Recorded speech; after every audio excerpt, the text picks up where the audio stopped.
Hey everyone, welcome back to another in my series of dialing in videos for the Line 6 Helix. This week, actually it's the second one this week. This was kind of one I snuck in there because I had a request come through over Facebook. I got PM the other day by Michael Gibson, one of the members from the Line 6 Helix group, and he sort of said, thanks for the videos that you've been doing, but he says, do you take requests? Which is always a bit of a scary question because you don't really know what that request is going to be. So no, but he had a pretty reasonable one. He said he's been really always looking for a tone that's going to work for playing some Alice in Chains stuff, Jerry Cantrell style tone. And he sent me a video that was I don't think it was maybe 2 or 3 years old. And it was, I guess, a demo video of Jerry playing through his, at that point, recently released Friedman signature amp model. I don't know what the name of it was, but anyways, so Michael was thinking, maybe since we've recently got the Placater version in the Helix, that maybe we could dial something in like that. He says he was having a bit of a hard time getting it exactly where he wanted. So I thought, well, you know what was cool about this video is it had a pretty a totally isolated guitar track of Jerry just kind of playing through a few riffs. And the first part, the beginning part, was him playing through Them Bones by Alice in Chains, just kind of goofing around with that riff, and it was a pretty amazing tone. So I was like, wow, this is really cool. So funny story, I was sitting kind of winding down watching TV with my wife, and she had to run upstairs for 5 minutes. So I said, he had just sent me the message. So I ran into the studio room and quickly pasted my normal template in place and pulled up the Placater, dialed some knobs really, really fast. I dialed this thing in about 2 minutes. And fully knowing this is not going to be even close to the finished product from listen to the song or the video for a very, very short period of time. And I dialed something in really fast, and I sent it to Michael. I said, here, I just dialed this in a minute and a half or 2 minutes or whatever it was. Tell me if it's even close to the ballpark, I knew there was a lot of EQing that needed to be done. I told him I'll get to it tomorrow, and I'll try to sculpt it some more with some EQs and whatnot. So there's a couple tones. I'll show you both. I thought it was kind of cool. And they're quite dramatically different. In listening back to the first one, I knew that it wasn't going to be anywhere near where it needed to be. But it's amazing how quickly you can get that Placater amp to sound really good with minimal work. So let's dive right in. The other thing is actually, Michael, I'm going to play it on a couple different guitars, the tones I came up with. But Michael was also pretty cool. He had a great idea. He owns one of the GNL signature Cantrell models. Is it the Rampage guitar, I believe? Again, don't quote me. I'm really bad with remembering the names of all these pieces of gear. But yeah, so he has that. So what he said is he said that he would do a DI guitar for me of him playing the riff from Them Bones, and then send it to me so I could reamp it with that actual guitar, the actual guitar that Cantrell plays, which I thought that's a really cool idea. And so I'm going to include that after. I'll play a few little snippets on my guitars, and then we'll include Michael playing his that I reamped through this tone, just to kind of hear what the difference is and see if it works with the different guitars. So that's a common complaint I get, right? Is somebody say, well, it doesn't sound the same through my system. And of course, I always say it's not going to. It's going to be different guitar, different pickups, different player, different monitoring system, and so on and so forth. So I find the more guitars we can hear it with when I'm doing this, the more closer idea we can get to see the differences we may come across when we're playing different guitars with it. But anyways, let's dive into HX Edit and see what we have. So I have two patches here. One's called Cantrell'ish 1 and Cantrell'ish 2. So number 2 is where I ended up, but I want to show you where I came from first, right?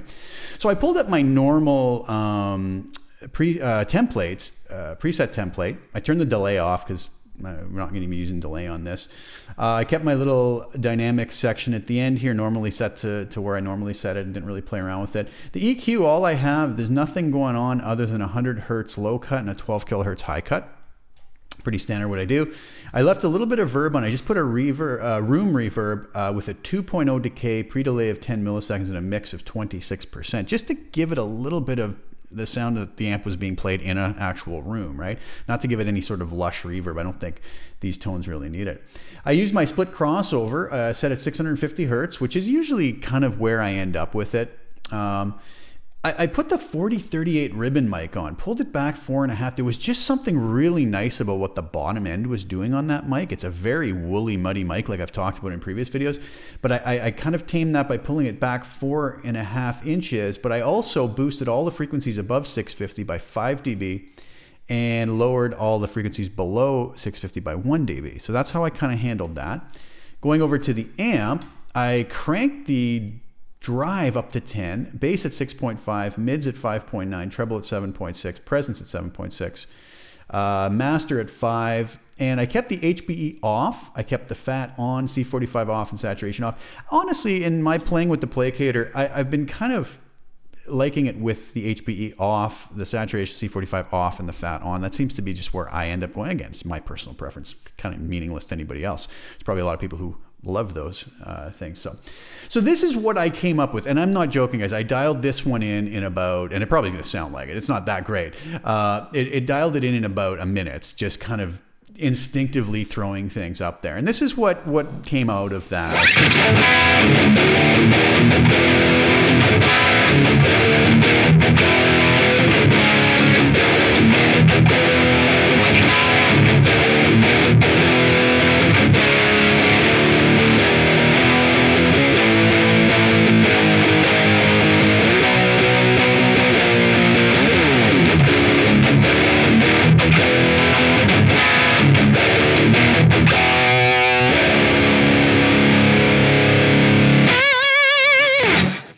Okay. Also, I don't know how to play that song at all, so I always seem to get these comments after where people will come on and try to correct how I played a song, and I'm literally winging these things by memory of, listening to the riff for 2 seconds. So I know everybody, I'm playing it incorrectly. So just to get the idea across. So that's what I came up with super fast, and that's what I can kind of do with this template. Once I have that template going, I get a good feel for once I find the amp I want to dial something in really quick. Now again, that's usable. If I was to record with that patch,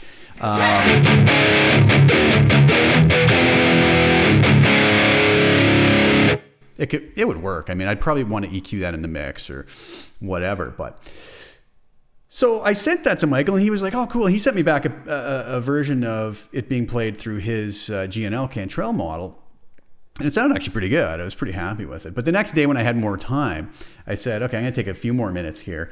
And what I did is I ended up kind of, because it was an isolated track in the YouTube video, I kind of threw that into Cubase again and threw the Vox Angle Curve EQ on just to sort of see what was going on with the frequencies a little bit more. Because I knew just by listening that, in that short period of time that this wasn't matching what he did. But this is a tone in and of itself you could probably use for that song and nobody's going to call you out on it, right?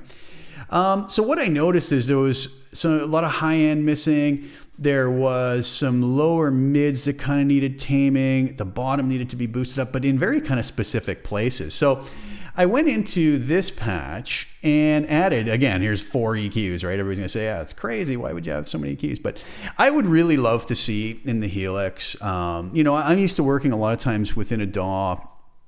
And not that you use it all the time, but an EQ that has many more bands to it would be really nice. Like I've said before, I'd love a low and high shelf adjustable EQ, which would get rid of the need for the split crossover. So if we had that in an EQ with maybe 6 or 7 bands, it would kind of defeat the need to do all these EQs. But the problem is sometimes when I'm trying to maybe boost one particular section and then cut another section really close to just to sculpt the tone, sometimes you have to do numerous EQs. But in this one, I used the parametric, I used a Cal EQ, I used another Cal EQ, and I used a simple EQ for a little bit of the high gain. And that's not one I've used a lot before, but it worked in this particular place where I was looking for particular frequencies. So I have all these crazy EQs.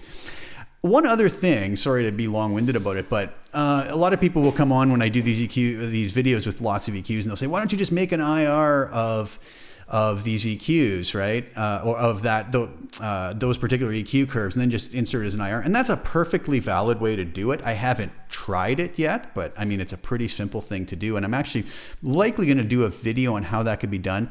The whole point of this whole dialing in series I'm doing, though, is to be able to dial a sound in not using anything external, just what we have within the Helix, okay? So like I said, it would be really nice if we did have maybe one block where we could put it in and have numerous bands, right? Maybe a high and low shelf adjustable and then maybe 6 or 7 parametric bands would be kind of cool. We could kind of sculpt this all within one block and not have to eat up all those blocks. But having said that, it would be a very easy thing to do. I won't go into it in this video, but it'll be a very easy thing to do to create an IR of this with just this EQ curve and then drop that into an IR block. So I'll probably do a video on that in the future. Keep your eye out for that. But let's take a look at what I did do anyway. So I did go to the amp and change a few things when I got into it before I even started adding these EQ. I boosted the bass and mids. Basically, I just kind of cranked the whole tone stack up to almost being flat, but higher up, right? 7.8, 7.6, 7.6, 7.6, just where I ended up. Gain was still on 10, nothing else changed there. I believe I kept the cab the same, kept my crossover point the same. I might have dropped that back. I can't remember where did I have that. See, oh no, sorry, I had that at 5 on the initial patch, and here I boosted everything above 650 up by 7.6 dB, and actually brought everything below 650 just back to being flat at 0. So a couple changes there. So let's just turn all of the EQs off, and just with those subtle little changes,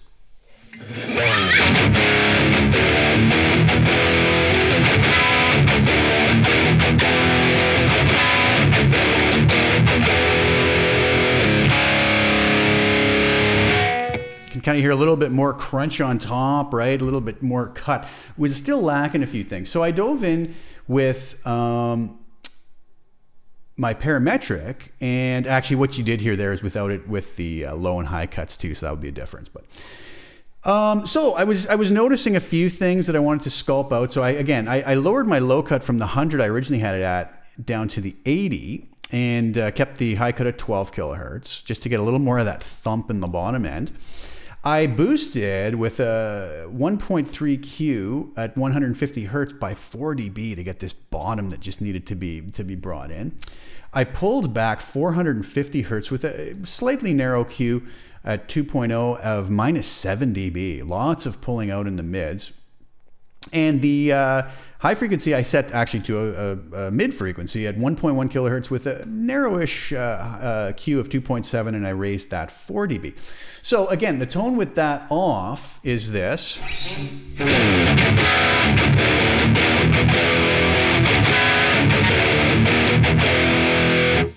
With it on is this.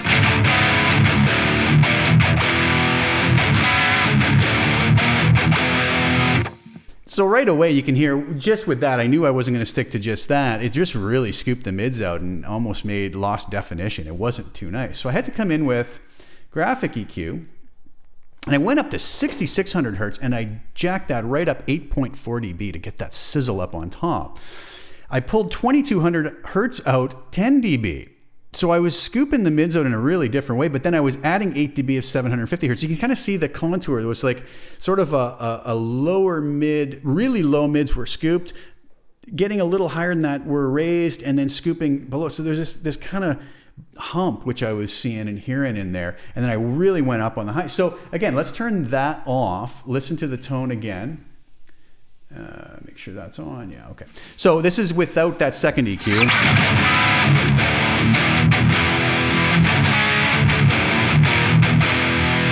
Now when I add this Cali graphic, it sounds like...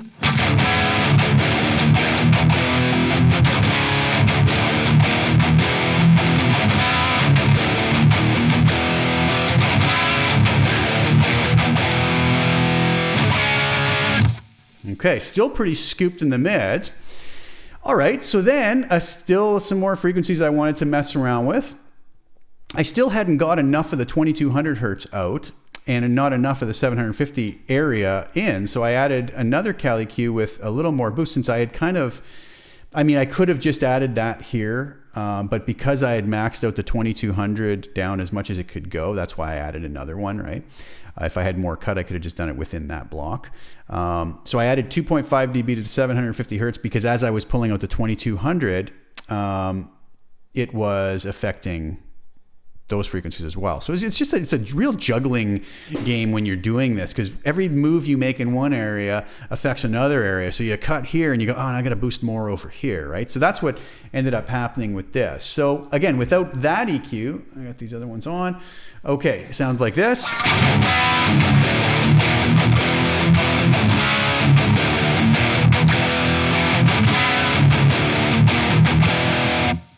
Turn that one on.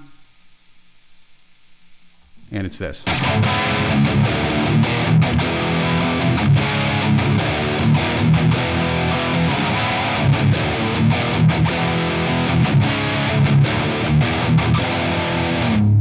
Getting pretty massive sounding now, and it's pretty dramatic cuts, but it's working.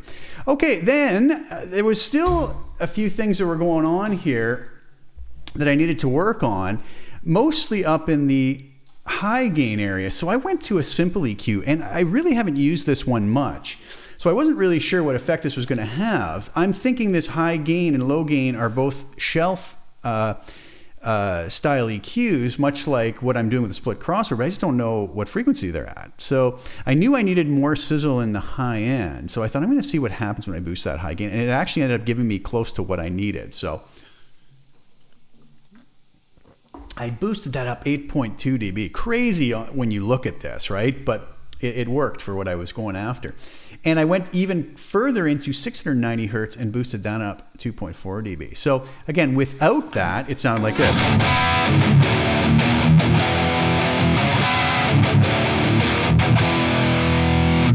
And with it, it's this.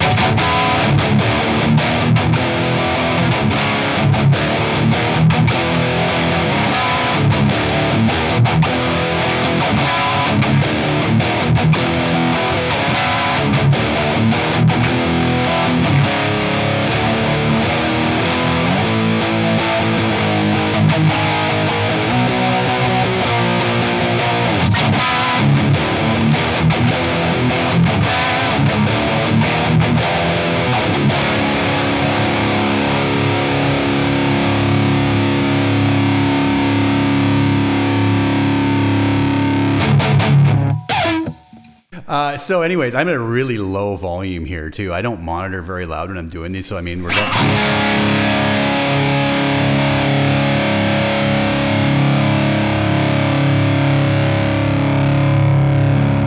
crazy sustain and beef and everything. So the weird thing about this, and I get a lot of people making comments a lot of times about, well, why'd you use so many EQs and this and that and the other? But like I said, I'm just trying to sculpt something using what is inside of the Helix. And yes, there could very well be better ways to go about this, different ways for sure.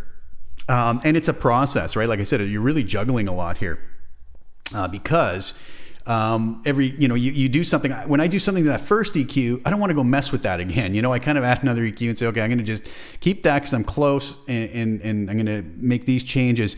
So yes, sometimes I probably could have gone back at one point and said, oh, I could have just done that in the first EQ, but I kind of don't want to go there and mess with it. And you just end up jumping down that rabbit hole that you never get out of, right? Because, you end up, oh, I made this and it changed all of this. So once you get it close, so yeah, it looks kind of crazy with all these EQs and whatnot. But anyways, it's just more of a fun exercise. And like I said, I'll probably do a video very soon about how we could take that if we were doing this on our own and then create an IR from that and then just drop that IR in instead and see how that works out for us instead. That'll free up some more of the path for different effects and whatnot. So, okay, so let me play you the DI tracks that Michael sent me of him playing through his GNL Rampage, I believe. It's the Jerry Cantrell model, signature model. And I believe he said it's a Duncan JB pickup. Oh, geez, I hope, again, don't quote me on this. I hope that's what it is. So let's listen to it, to Michael playing it, reamps through here, and then I'll play it through a different guitar I have with a Duncan 59 in the bridge. These ones here, by the way, are Lawler El Rayo pickups. Love these pickups. I don't know if they're the best pickups for this, but I really like these pickups for a lot of different purposes. And I'll come back and play a little bit on a different guitar. So take a listen to that, and I'll be back in a minute.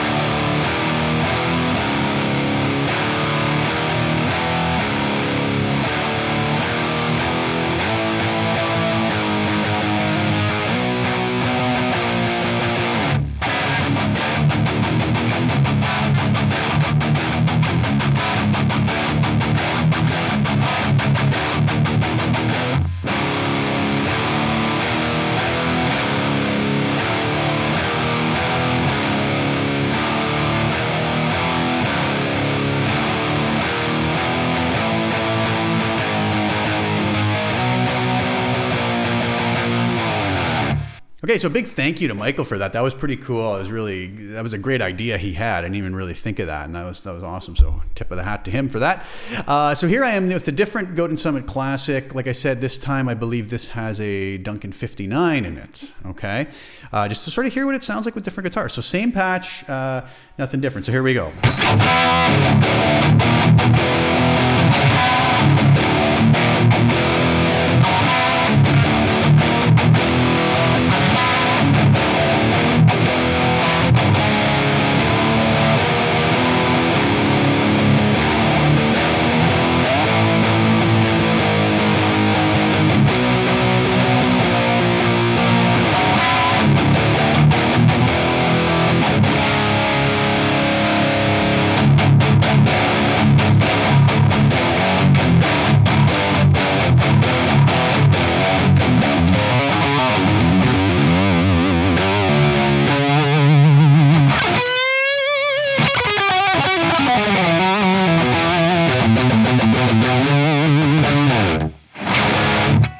Okay, lots of fun. By the way, all the guitars here I have tuned a half step down and drop D, so drop D flat, drop C sharp, or whatever you want to call that.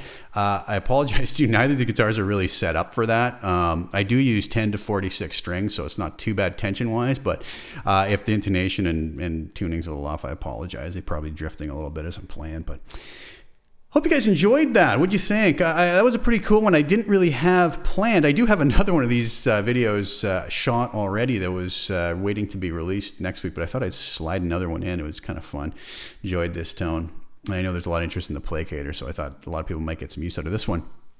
Yeah, so I'm not going to tell you what that other video is, though. It's a surprise next week. So anyways, yeah, I hope you guys enjoyed. The tone is going to be up on CustomTone. I'm debating whether to put both of them up. Like I said, that first one, I'm not really claiming to be much of anything. That's literally a patch I dialed in like 2 minutes, you know? So, but again, it might be kind of a cool one for somebody to take as a starting point and tweak themselves without the million ridiculous EQ blocks I threw in the second one. But yeah, maybe, you know what, maybe I'll throw them both up there and I'll post the link in the description. If somehow I forget, which I always seem to do, somebody shout at me in the comments and I'll get the links up. I don't know why I always seem to lose my mind on that part of it and not get them up there. But so anyways, thanks so much for watching, guys. Any questions or comments, please leave them for me. I'll try to get back to them. And please subscribe, hit the like button, share if you enjoy the videos. And I really appreciate all the support and the kind words. And we'll be back soon with more videos. Ciao for now, and thanks for tuning in. Take care.